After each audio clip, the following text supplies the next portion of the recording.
Joining me now for his analysis, former Treasury Assistant Secretary David Pearl. David, welcome to the program. I'm sure you've done this as well, but I read the PM's speech. No real economic depth in there. A big push, obviously, on those climate targets.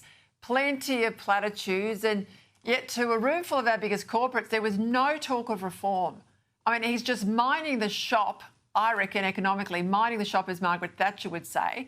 And if we stand still in the current environment, I mean, globally, we just go backwards, don't we? Yes, indeed we are. I thought it was an incredibly arrogant, patronising and delusional speech. It suggested to me, Peter, that the Prime Minister's suffering from post-election hubris. I would have thought that the business representatives would have responded with hostility to him the way that farmers did a few weeks ago, but they seem to lap it all up. We're not only standing still, as you know, Peter, our living standards are going backwards at the fastest rate in the OECD. Our productivity is back at 2016 levels. And the RBA's recently said that the economy can't grow by more than 2% without an inflationary crisis.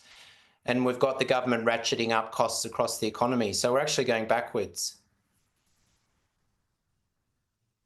So help me out here, because if there's no reform, all he's really pitching is heavy climate agenda, which is pain for consumers and pain for business. He had something to say on tax changes, but basically said there'll be an ongoing dialogue. So we don't really know where the government stands. They had the so-called productivity roundtable. Well, nothing much has come of that. We know companies in Australia are paying well above the OECD average when it comes to corporate tax. So why keep your business here if you can take it overseas? I mean, where do we go from here? Because right now the government's got this term and potentially the next term. You would think they might be a little more brave.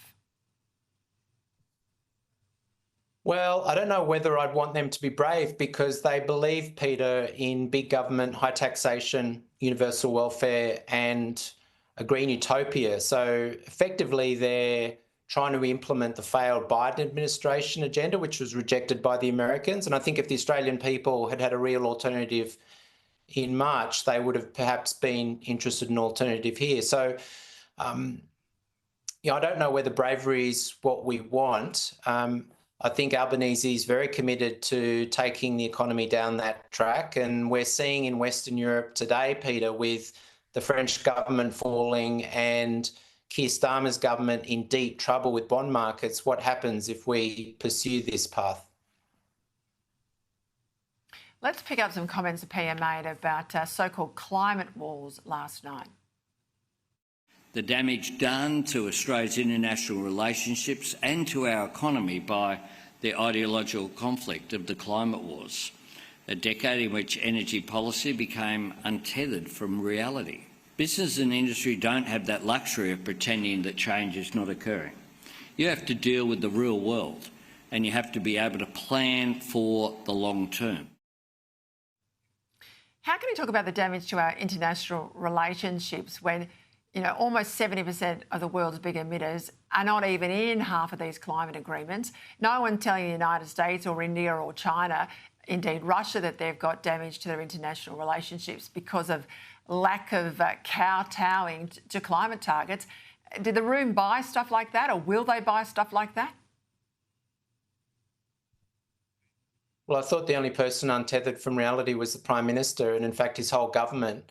They continue with the lie, frankly, that the entire world is committed to net zero, and you've just made it clear, Peter, and anybody that read the newspaper internationally knows that most of the world is not signed up. And even in countries like Britain, which were pursuing that agenda with more determination, Keir Starmer is now admitting that emissions austerity comes at the cost of growth, and he's actually restructured his ministry to reflect that. So why is business lapping this up? It's a good question. The Business Council of Australia in the early 90s was actually very sceptical about cutting emissions in Australia. It was aware that there was a big economic cost. Now they're lapping it up, now they're supporting it, and having read some of the Business Council's papers, including its costings on net zero investment, it's clear that they are looking for subsidies, renewable subsidies for their members. They see the opportunity of massive guaranteed returns over decades, and that's behind their call for more climate ambition. Their modelling report did not acknowledge any economic or competitiveness cost of emissions reduction, which is scandalous when you think about it. They're doubling down on supporting ripping up the Environment Protection Act, which is going to disempower rural communities. And they're quite happy for our energy system to be rendered even more unreliable and expensive. I'll leave it there, David. I'll remind people at home, you are a former senior bureaucrat and assistant secretary in the Department of Treasury. It doesn't get more senior than that, and you are speaking out as frankly as you are on the program. Thank you for that. I think Australia needs more of it. Thanks, David Pearl.